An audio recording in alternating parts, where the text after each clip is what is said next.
Ils lui ont tendu un vieux fusil et ont souri poliment, persuadés qu'il allait rater sa cible. Et il l'a fait, une première fois. L'un des jeunes instructeurs a soufflé presque moqueur « On va peut-être pas gaspiller trop de munitions ». Mais à son deuxième tir, le silence s'est abattu sur le champ de tir. Personne ne savait qui il était jusqu'à ce que le commandant de la base s'avance et déclare calmement « Cet homme détient encore notre record le plus ancien. Si vous pensez que le véritable talent ne disparaît jamais et que certains vétérans ont encore des histoires à raconter, laissez un j'aime.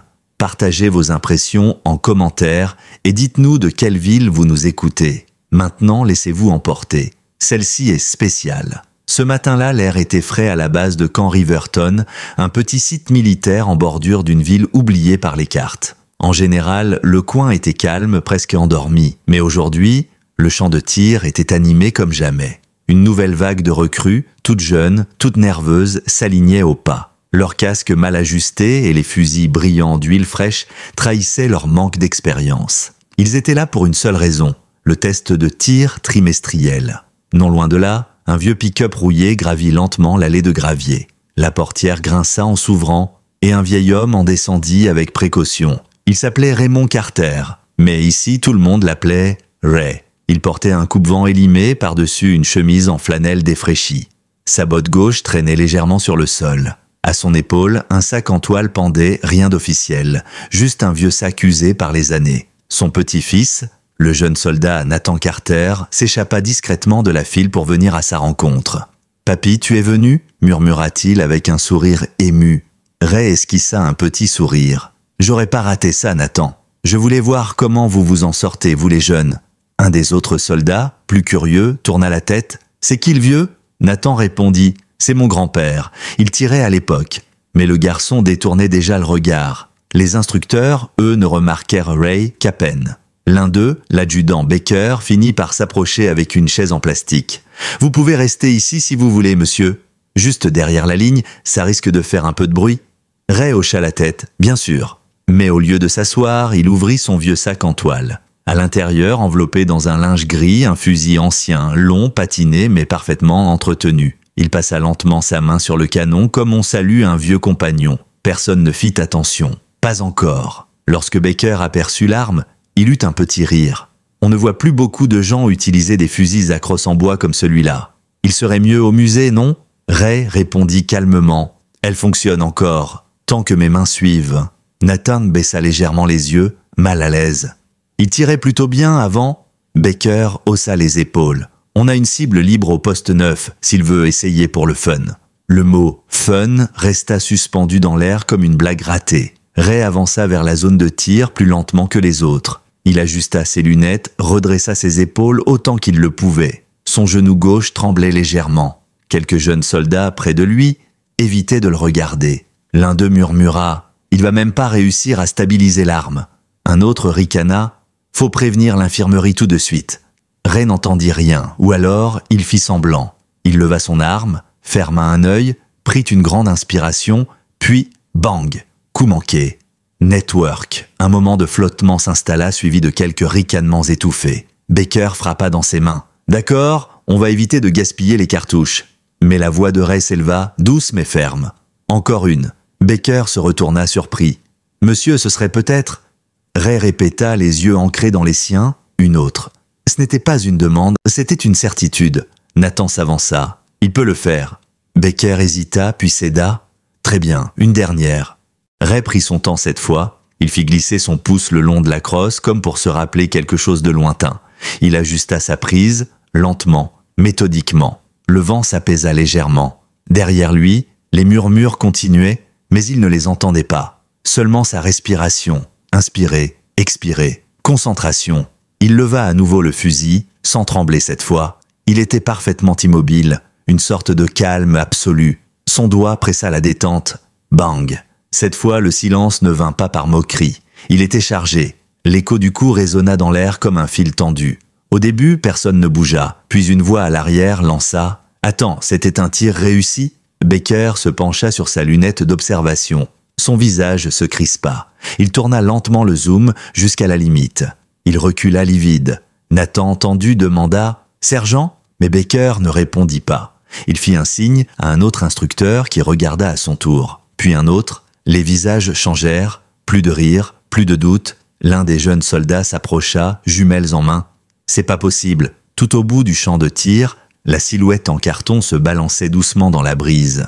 Le centre, le cœur de la cible, était fendu net, traversé de part en part par une seule balle.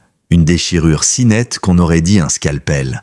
Un tir, parfait. Ray baissa lentement son fusil, comme s'il venait juste de finir son café. Pas de sourire, pas d'arrogance, juste un regard vers Nathan. Ça suffira. Le soldat aux jumelles souffla. Il a même pas pris appui. Un autre ajouta « Je pensais pas qu'il pourrait lever ce fusil. » Nathan sourit, gonflé de fierté. Il n'a pas besoin de prendre appui. Il a construit sa posture en 69. Un autre demanda à voix basse « C'est quoi son nom déjà ?» L'adjudant Baker finit par souffler presque à contre-cœur « Raymond Carter. » Soudain, l'ambiance changea. Pas un silence gênant, mais un silence respectueux. Quelqu'un murmura depuis l'arrière « Tu crois que c'est le Ray Carter de Camp Ridgway ?» Baker ne répondit pas. Il savait déjà. Un soldat partit en courant vers le bureau principal, sans même qu'on le lui dise. Là-bas, un vieux système informatique fut rallumé. On fouilla dans des archives numériques oubliées. Pendant ce temps, Ray s'était rassise, posant doucement son fusil dans son sac en toile. Pas pour le cacher, juste pour le laisser se reposer. Il jeta un coup d'œil vers Nathan et hocha simplement la tête. Un geste sobre, comme celui d'un homme qui venait d'accomplir quelque chose. Pas pour la gloire, pour qu'un témoin en comprenne le sens. Les autres soldats restaient figés, les yeux rivés sur la cible éventrée, comme si ce morceau de carton signifiait quelque chose de bien plus grand qu'un simple score. Et dans ce moment suspendu, c'était le cas. Le nom de Raymond Carter se propagea dans la foule comme une rumeur silencieuse. Certains haussèrent les épaules, indifférents, d'autres, plus anciens, semblaient soudain intrigués. Parmi eux, un adjudant-chef grisonnant nommé Lionel Massé, vétéran à demi retraité, s'immobilisa en entendant le nom. Il plissa les yeux, tendit l'oreille. « Carter, Ridgway, 83, c'est bien ça ?» Baker acquiesça lentement.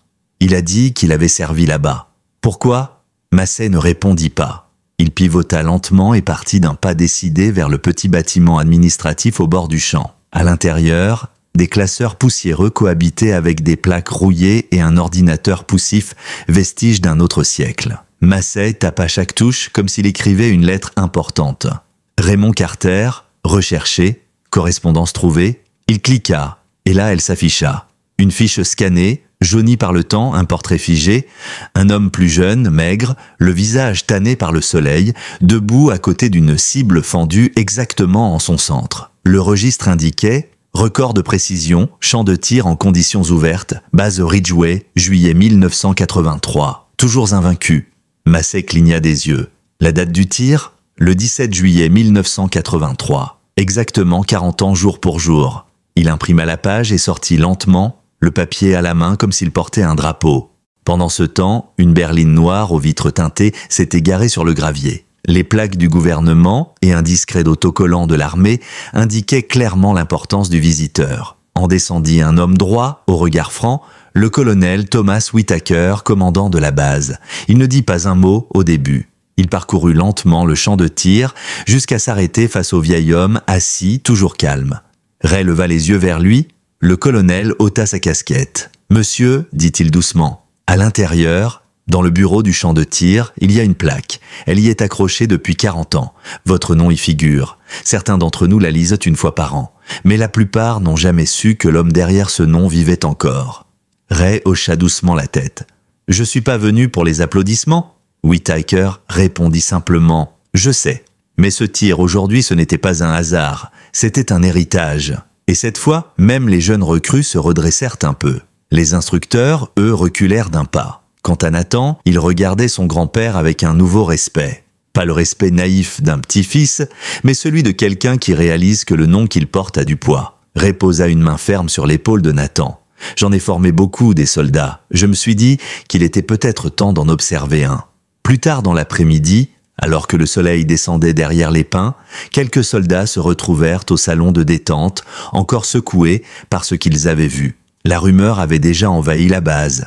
Un vétéran inconnu avait tiré et n'avait pas raté. Dans le bureau de contrôle, Nathan s'était assis près de son grand-père. Le vieux fusil reposait sur ses genoux. « Tu ne m'as jamais raconté ?» dit-il à voix basse. Ray regardait par la fenêtre. Il n'y avait pas grand-chose à dire. Nathan secoua la tête. Tu détiens un record vieux de 40 ans. Tu as entraîné la moitié des tireurs d'élite du régiment. Ils disent que t'étais l'un des meilleurs à être passé par Ridgway. Ray haussa à peine les épaules. Les records s'effacent. Les médailles, on les range dans des boîtes. Ce qui compte, c'est pour qui tu te présentes quand personne ne regarde. Nathan ouvrit le sac de toile, repoussa un chiffon usé et une vieille paire de bouchons d'oreilles. Au fond, un dossier en cuir. À l'intérieur, des coupures de journaux, un certificat jauni et une photo en noir et blanc. On y voyait un jeune Raymond Carter, agenouillé entre deux soldats. L'un d'eux était un lieutenant nommé Parker. L'autre, un homme en fauteuil roulant, le bras levé dans un demi-salut, un sourire discret aux lèvres. Le titre en haut de page disait « Tireur d'élite sauve 3 soldats lors d'une embuscade, refuse la médaille ». Nathan murmura « J'ai trouvé ça en ligne, il y a quelques années, mais j'avais jamais fait le lien ».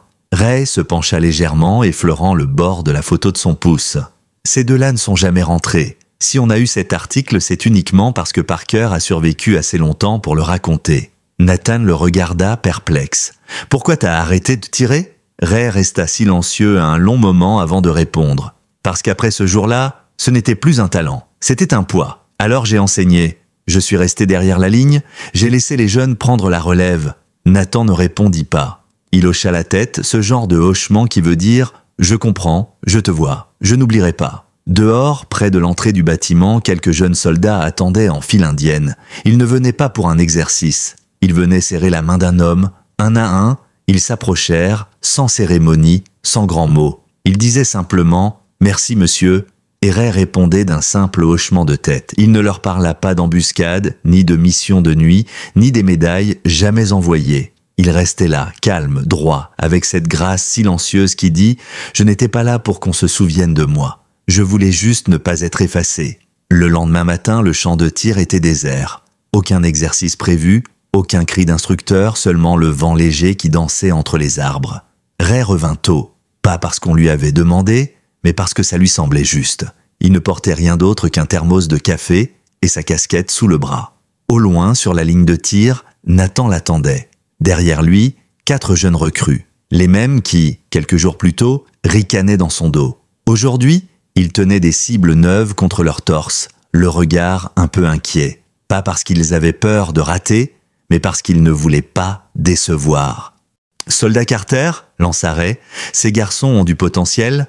Nathan esquissa un sourire. « Mieux qu'avant ?» « Ils ont encore à apprendre. » Ray hocha la tête. « Parfait, garde-les sur la bonne voie. » Ce matin-là, il ne tira pas. Il ne donna même pas d'instructions. Il resta en retrait, silencieux, et de temps en temps, Nathan tournait légèrement la tête, juste pour vérifier que son grand-père regardait toujours. Et Ray regardait, toujours. Plus tard, pendant que les jeunes repliaient leur matériel, l'adjudant Baker s'approcha. Il s'arrêta à quelques pas, visiblement un peu mal à l'aise. « Je vous dois des excuses, dit-il enfin. Je vous ai pris pour un simple visiteur. Je savais pas que je me tenais devant la raison pour laquelle nos manuels de formation existent. » Ray lui serra la main. « On commence tous quelque part, sergent. Ce qui compte, c'est où on arrive. » Baker acquiesça. « Votre tir, on l'a encadré. La cible. Elle va être accrochée dans le bureau, juste à côté de la plaque de 83. » Ray haussa un sourcil. « Elle y est toujours, cette vieille plaque ?» Baker sourit. « Elle l'est maintenant. » Avant de partir, Nathan le rattrapa. « Ils vont parler de toi maintenant. Les autres. Tu vas être reconnu. » Ray but une gorgée de son café, balaya le champ du regard. « J'ai jamais cherché à être reconnu. Je suis juste content que quelqu'un connaisse l'histoire. » Puis il remit sa casquette sur la tête, attrapa son sac et retourna vers le vieux pick-up. Nathan resta là un moment, le regard fixé sur lui. Parce que parfois, une légende n'a pas besoin de statue ni de discours. Il suffit d'un bon tir et de quelqu'un prêt à le voir. 3 jours plus tard, un nouveau cadre apparut sur le mur du bureau du champ de tir, juste à côté d'une vieille plaque oubliée depuis longtemps. À l'intérieur du cadre, la cible de Raymond Carter. Toujours fendue, toujours nette, en dessous, une petite plaque en laiton. Elle disait « Raymond Carter, Camp Ridgway, 1983 ». Revenu en 2023, toujours précis, toujours humble. La plupart des gens passaient devant sans la remarquer. Mais ceux qui savaient s'arrêtaient. Dans un coin du bureau, un ancien marine s'approcha tout près, plissa les yeux et murmura « Il a raté une fois, puis il nous a rappelé ce que la discipline signifie vraiment. » Dehors, Nathan retrouva son grand-père assis sur un banc sous l'ancien mât du drapeau. Une brise douce agitait les feuilles au-dessus d'eux. La canne de raie était posée contre le banc, oubliée. Dans ses mains, juste une serviette en papier plié et une tasse de café noir encore fumante. « Tu viens tirer à nouveau ?» demanda Nathan. Ray secoua doucement la tête. « Non, je suis juste venu écouter. »« Écouter quoi ?» Ray pencha la tête vers le champ de tir. Une nouvelle vague de recrues s'installait, l'animation reprenait, le bruit des pas, des ordres brefs, des fusils manipulés avec précaution. Et ils restèrent là, côte à côte, sans parler, juste à écouter. Parce que certaines histoires n'ont pas besoin d'être racontées deux fois. Et certains héritages n'ont pas besoin de bruit. Ils demandent juste du silence, du respect, et une balle qui trouve encore sa cible, même après 40 ans. Si quelqu'un dans votre vie vous a déjà montré ce qu'est la vraie force tranquille, partagez cette histoire avec lui. Et si vous pensez que la dignité ne prend jamais sa retraite, abonnez-vous à Cœur Vaillant.